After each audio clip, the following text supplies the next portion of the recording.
नमस्कार, बड़ी बात छत्तीसगढ़ में आप सभी का बहुत बहुत स्वागत है। मैं हूं सौरभ त्रिपाठी। छत्तीसगढ़ में नगरीय निकाय चुनाव के लिए बीजेपी ने अपना घोषणा पत्र जारी कर दिया है, जिसे अटल विश्वास पत्र का नाम दिया गया है। बीजेपी कार्यालय में मुख्यमंत्री विष्णुदेव साय की उपस्थिति में घोषणा पत्र जारी किया गया। इस दौरान उप मुख्यमंत्री अरुण साव, बीजेपी प्रदेश अध्यक्ष किरण सिंह देव, घोषणा पत्र समिति के संयोजक अमर अग्रवाल, विधायक सुनील सोनी सहित घोषणा पत्र समिति के सदस्य मौजूद रहे। बीजेपी प्रदेश अध्यक्ष किरण सिंह देव ने कहा कि बीजेपी ने छत्तीसगढ़ में आगामी नगरीय निकाय चुनाव के लिए अपना घोषणा पत्र अटल विश्वास पत्र जारी कर दिया है। ये घोषणा पत्र अटल जी की 100वीं जयंती और अटल निर्माण वर्ष के अवसर पर उनके योगदान और राष्ट्र निर्माण की दृष्टिकोण को सम्मिलित करते हुए समर्पित किया गया है। घोषणा पत्र को तैयार करने के लिए पार्टी के प्रदेश व्यापी सुझाव संग्रह अभियान चलाया गया है, जिसमें जनता से उनके सुझाव और अपेक्षाएं मांगी गई। किरण सिंह देव के मुताबिक हजारों सुझाव प्राप्त हुए हैं, जिनमें महत्वपूर्ण सुझावों को घोषणा पत्र समिति ने शामिल किया है। ये घोषणा पत्र जनता की आकांक्षाओं और हमारी पार्टी के सेवा भाव का प्रतीक है, जिस पर कांग्रेस निशाना साध रही। इसी मुद्दे पर विस्तार से बात होगी और चर्चा के लिए हमारे साथ मेहमान जुड़ेंगे, लेकिन उससे पहले जरा ये सुनिए बयान।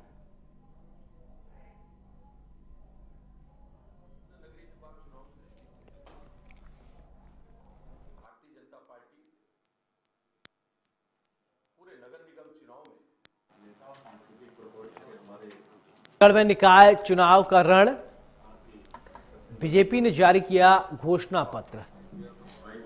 तो अटल विश्वास पत्र नाम रखा गया घोषणा पत्र का, यानी विश्वास वो भी अटल। तो अटल बिहारी वाजपेयी का भी नाम इसमें शामिल है। छत्तीसगढ़ में निकाय चुनाव का रण और भारतीय जनता पार्टी ने अपना घोषणा पत्र जारी कर दिया है।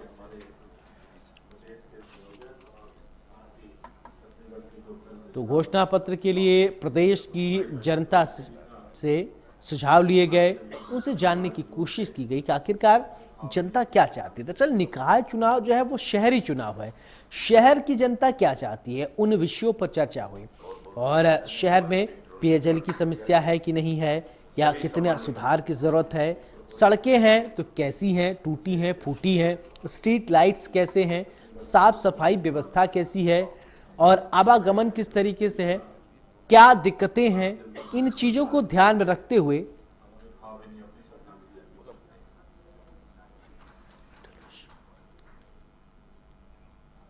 बहुत बहुत अभिनंदन है हमारे प्रिंट और इलेक्ट्रॉनिक मीडिया के सभी सम्मानीय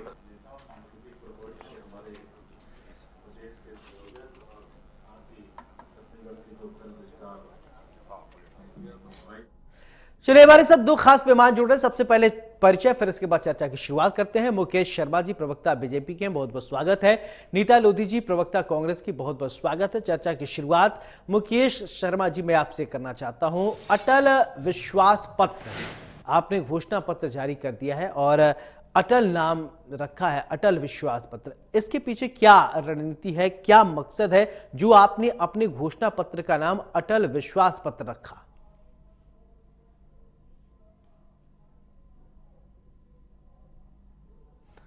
मुकेश जी सुन रहे हैं आप? चलो ठीक है। नीता जी, मेरा सवाल कि बीजेपी ने अपना घोषणा पत्र जारी किया है, घोषणा पत्र का नाम रखा है अटल विश्वास पत्र, क्या कहेंगी?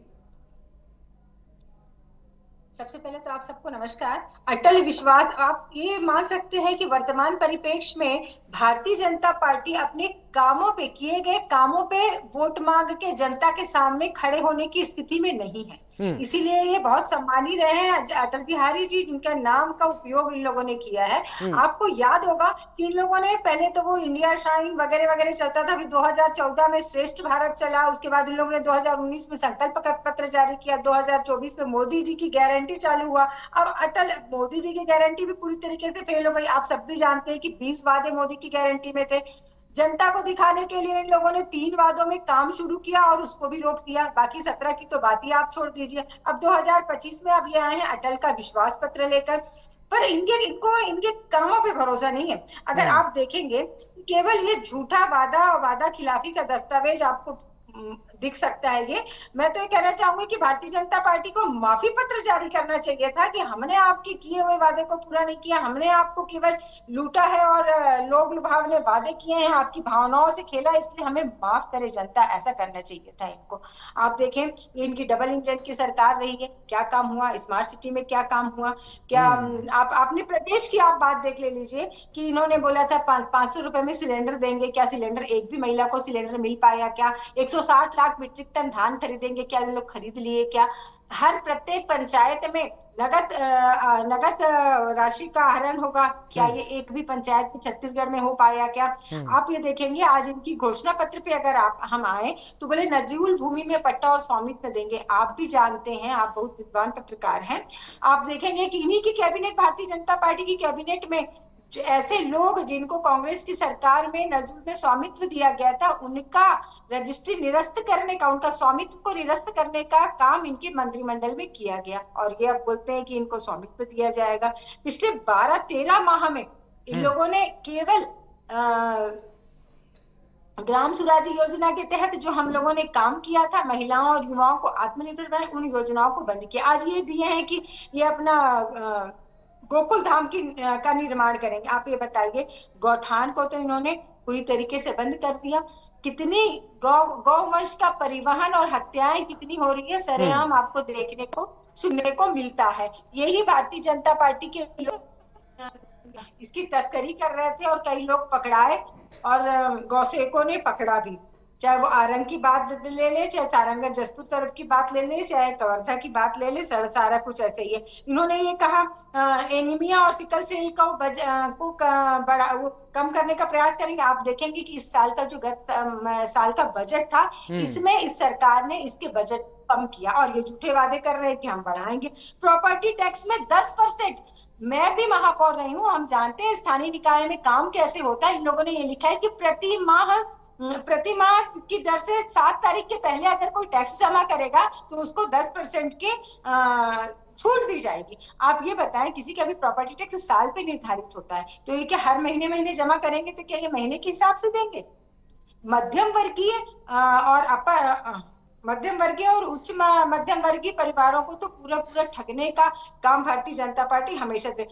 छात्राओं को फ्री सैनिटरी नैपकिन की बात की है, शर्म महसूस होती है? हमारे प्रदेश की बच्चियों का भिलाई जैसे शहर में 4 साल की बच्ची के साथ स्कूल में अनाचार होता है और 3 महीने से ज्यादा वक्त लग जाता है केवल FIR करने में। सामूहिक बलात्कार को केवल रेप का नाम दिया जाता है, सरेआम। अच्छा ठीक है अनीता जी, देखिए अनीता जी, और ये केवल झुंझुना पकड़ा रहे हैं कि हम बच्चियों को। आज आप ये बात देखिए, ये तो हो गया अपराध। छात्राओं की बात लेते हैं तो राजनांदगांव की छात्राएं यदि बोलती है कि हमको शिक्षक चाहिए, शिक्षा दे के BODO के पास जाती है तो उन्हें बेइज्जत किया जाता है। आपने ही मीडिया में देखा होगा कि कैसे बच्चे बाथरूम में खाना खाने के लिए मजबूर हो रहे हैं। आपने देखा होगा कैसे आश्रमों में हमारी बच्चियां हैं वो प्रेग्नेंट हो रही हैं, कितना अनाचार बढ़ रहा है। सफाई व्यवस्था और जल संरक्षण की बात करते हैं, हमारा नरवा गरवा गुरवा बारी में जो नालों को जोड़ने की बात कही थी, तालाबों को संरक्षण की बात कही थी, वो तो आपने 13 महीने में बंद कर दिया। आप ये बताएं, किसी भी नगरीय निकाय में 13 महीने में जितने टेंडर लगे थे, बहुत टेंडरों को निरस्त करके काम ठप करने का काम किया। हमारी मितान योजना चलती थी जिससे घर बैठे आपको जन्म प्रमाण पत्र, मृत्यु प्रमाण पत्र घर बैठे उपलब्ध हो जाता था, RTO संबंधित दस्तावेज आपको उपलब्ध हो जाते थे, उन्होंने बंद कर दिया और कहते हैं कि आज हम घर पहुंच ये करेंगे। आपने किया क्यों नहीं? 13 महीने से क्या काम हुआ इस पर? जनता ये सवाल पूछेगी। आप प्रधानमंत्री आवास की बात कहते हैं, 18 लाख की बात कहते हैं, 18 लाख में अगर बजट आया हो तो बताएं। नया अगर एक भी स्वीकृत हो छत्तीसगढ़ में, तो एक भी नया स्वीकृत है जो हमारे शासनकाल में स्वीकृत हुआ था और पहला किस्त इनको मिली थी, उन्हीं को ये पूर्ण करने का काम अभी जो रूटीन का काम है वो हो रहा है। स्ट्रीट वेंडर वैसे ही ठगे जा रहे हैं। तो ये डबल इंजन की सरकार और भारतीय जनता पार्टी का वादा खिलाफी, जनता को ठगने का काम ये बिल्कुल चालू है। और देखिएगा, ये आदिवासी क्षेत्र की अगर बात करें तो तेंदुपत्ता संग्राहकों को, मेरी आवाज आप तक आ रही है? हेलो जी जी बिल्कुल। तेंदुपत्ता संग्राहकों को महेंद्र कर्मा बीमा योजना, चले ठीक है नीता जी मैं और आपसे सवाल लूंगा, लेकिन कुछ राजनीतिक प्रतिक्रियाएं आई हैं वो भी दर्शकों को सुनवा देते हैं, फिर चर्चा को आगे बढ़ाते हैं। जी जरूर जरूर। बंधु, आसन्न नगरीय निकाय चुनाव की दृष्टि से भारतीय जनता पार्टी पूरे नगर निगम चुनाव में विकास की दृष्टि से, सुशासन की दृष्टि से आज भारतीय जनता पार्टी का जो घोषणा पत्र है, जो कि अटल विश्वास पत्र, हमारे छत्तीसगढ़ का निर्माण पूर्व प्रधानमंत्री भारत रत्न श्रद्धेय अटल जी के द्वारा किया गया और पूर्ववर्ती भारतीय जनता पार्टी की सरकार में जिन 15 वर्षों में जिस तरीके से चहुमुखी विकास पूरे छत्तीसगढ़ का हुआ है, सभी प्रकार की जानकारी आप सबके पास है। परंतु विगत 5 वर्षों में और जिस तरीके से नगरीय निकाय क्षेत्र विकास शून्य हो गया था, विकास के किसी भी काम जो है कांग्रेस की सरकार ने नगरीय निकाय क्षेत्र में नहीं किया, अपितु एक एटीएम की तरह व्यापक पैमाने पर भ्रष्टाचार में समा गया था ये पूरा नगर निगम पूरे छत्तीसगढ़ के। आज का दिन वास्तव में छत्तीसगढ़ और विशेषकर नगरीय निकायों के भविष्य के विकास को तय करने का ये दिन है। नगरीय निकाय के चुनाव की दृष्टि से आने वाले समय में हमारी सरकार जो काम छत्तीसगढ़ के अंदर करने वाली है, उसको विकास अटल विश्वास पत्र के रूप में पार्टी लाई है, जिसको विस्तार से हमारे एसओसी प्रदेश अध्यक्ष जी बताए हैं, मुख्य बिंदुओं को बताए हैं, बाकी विस्तार उसका और है। और आप सबको मालूम होगा कि जिस तरह से पिछले 5 वर्षों में कांग्रेस की सरकार में पूरे प्रदेश में अराजकता थी, भ्रष्टाचार था और कांग्रेस की सरकार छत्तीसगढ़ की जनता का विश्वास हो चुका था, उनके साथ सरकार ने छलावा किया था। पिछले 2023 के विधानसभा चुनाव में सरकार से हाथ धोना भी पड़ा। बिल्कुल, अगर मुख्यमंत्री जी प्रचार करने जा रहे हैं, कम से कम नगरीय निकाय क्षेत्रों में उन्होंने 1 साल में क्या किया, कम से कम ये जनता को बताएं कि 1 साल की उपलब्धि गिना ले कि इस नगरीय निकाय क्षेत्रों में हम लोगों ने एक साल में ये काम किया है, ये तो पहले गिना ले। मुझे पता है उन्होंने 1 साल में कुछ भी नहीं किया और जनता के बीच में जाएंगे सिर्फ झूठे वादे करके आएंगे, इसके सिवाय कुछ भी नहीं। तो घोषणा पत्र के लिए प्रदेश में अब सियासत भी शुरू हो गई है। तो कांग्रेस अपनी बात रख रही है। तो कांग्रेस का कहना है कि इनको अब अपने वादों पर विश्वास नहीं रहा है, इसलिए अभी हमारे साथ कांग्रेस की प्रवक्ता नीता लोधी जी जुड़ी हैं। उन्होंने कहा कि देखिए, इनको अपने बात पर विश्वास नहीं है। तो अटल जी इतने बड़े नेता हैं, अब उनके नाम का जो है वो प्रचार प्रसार किया जा रहा है, उनके नाम का इस्तेमाल अब किया जा रहा है। चलिए ठीक है, हमारे साथ फिर से मेहमान जुड़े हैं। मुकेश शर्मा जी हमारे साथ जुड़े हैं, नीता लोधी जी हमारे साथ जुड़े हैं। मुकेश जी, अब सवाल मेरा आपसे कि अटल विश्वास घोषणा पत्र आपने नाम रखा है, इसके पीछे क्या मकसद है? देखिए, अटल बिहारी वाजपेयी जी की विश्वसनीयता, अटल बिहारी वाजपेयी जी ऐसे हमारे नेता हुए हैं इस पूरे देश के अंदर में जिनकी विश्वसनीयता पे कोई प्रश्न चिन्ह नहीं उठा सकता, और वो हमारे नेता है, गर्व है हमको। इनके पास तो वो भी नहीं है। तो अब लगातार चुनाव में लगातार हार से हताश, निराश, हड़बड़ाई हुई कांग्रेस पार्टी, अब उनको कुछ सूझ नहीं रहा है वो क्या बोले। तो ये हमारे विश्वास पत्र के टाइटल पे ही बोलना शुरू कर, अरे भाई अब बता देते 5 साल तो थे आप, और मैं बताऊं आपको 5 साल ये जीत के आते तो अच्छी थी। ये जीत नहीं, कब्जा किए हुए थे। कहीं पर भी इनको बहुमत जैसी स्थिति नहीं थी, और ये प्रत्यक्ष चुनाव होते थे, उसको अप्रत्यक्ष करके नगरीय निकाय पे कब्जा किया इन्होंने। और क्या दुर्गति किया। आप लगातार देखिए इन्होंने क्या कह के आए थे ये और क्या किया उसके बाद में। तो जो जैसा करता है उसको ऐसा लगता है घोषणा पत्र में भारतीय जनता पार्टी का मोदी जी की गारंटी वाली बात आई।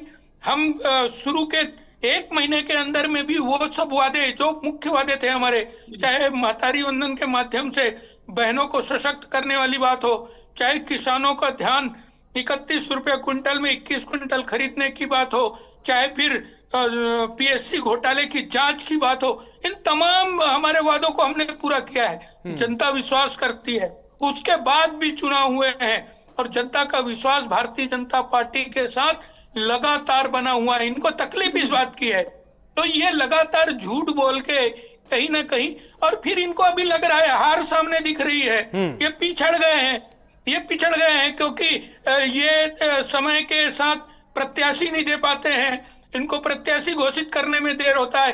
अब घोषणा पत्र भी है नहीं, हमारा घोषणा पत्र देख के ये घोषणा पत्र बनाने जा रहे हैं और वो भी मालूम है कि उनके घोषणा पत्र पे लोग विश्वास करने वाले हैं नहीं।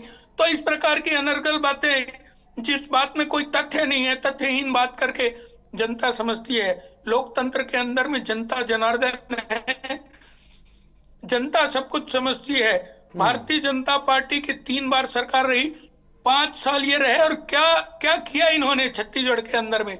छत्तीसगढ़ को अपराध गढ़ बनाने का काम हो, छत्तीसगढ़ को लूट का गढ़ बनाने का काम हो, भ्रष्टाचार का गढ़ बनाने का काम हो, ये काम कांग्रेस पार्टी की सरकार ने किया है। चलिए ठीक है नीता जी, ठीक है नीता लोधी जी जवाब दीजिए। ठीक है।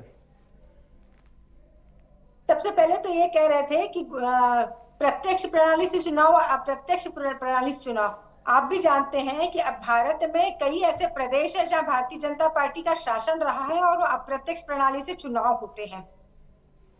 वहां क्यों नहीं सरकार डबल इंजन की सरकार बंद कर देती? आपके गुजरात में, उत्तराखंड में, नगर निगम का बात कर रहे हैं तो जरा नगर निगम की बात होनी चाहिए।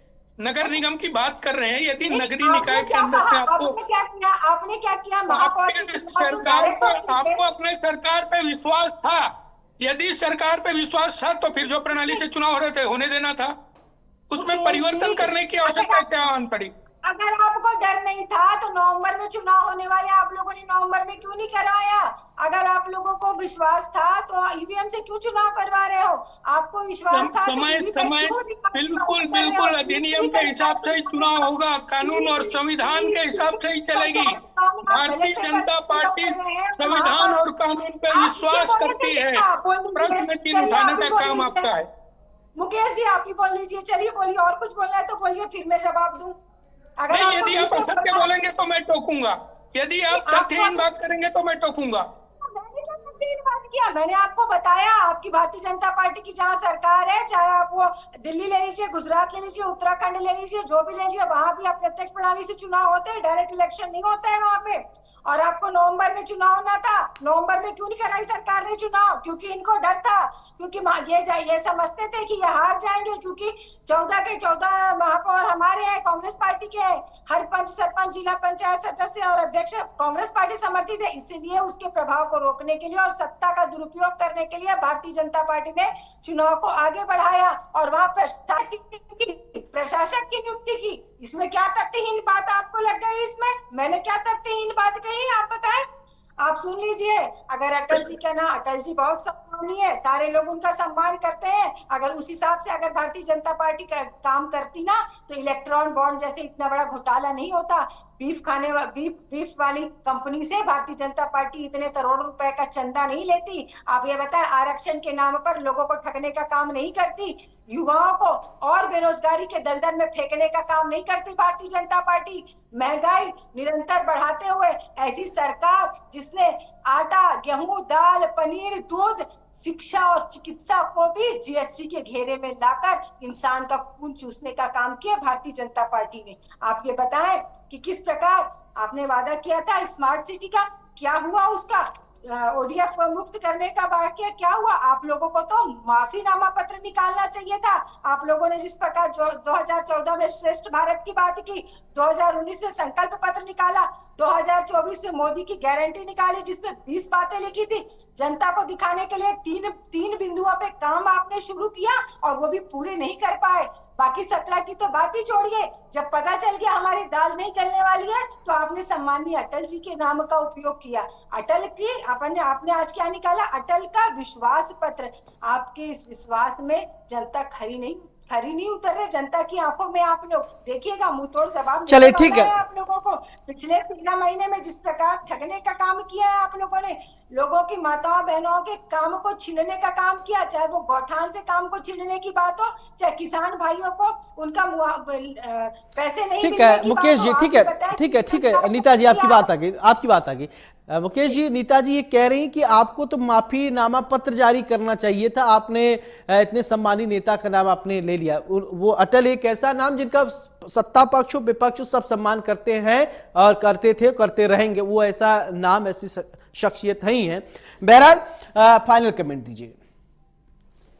देखिए, नीता जी की बात में, पूरे बात के अंदर में एक भी बार उनके पास में बोलने के लिए अपने सरकार की उपलब्धि नहीं है। वो खाली गाली देंगी भारतीय जनता पार्टी की। भारतीय जनता पार्टी की काम क्या है? एक भी योजना बता दे मेरे को, एक योजना बता दे जिसका क्रियान्वयन किया और परिणाम आया हो। एक योजना बताइए, एक योजना। भारतीय जनता पार्टी को गाली देके आप कहीं चुनाव नहीं जीत सकते। आप खाली नरेंद्र मोदी जी को गाली देके आपको कोई वोट देने वाला नहीं है। आप अपनी उपलब्धि बताएं, एक उपलब्धि बताएं, नगर निगम में बताएं, सरकार का बताएं। आपने कहा था भ्रष्टाचार आयोग बनाएंगे। आपके पास कितना देर बोलने चले, का ठीक बोल है, नहीं पाई जितने जितनी तैयारी की होगी जनता भी अब विश्वास करती है, जानती है।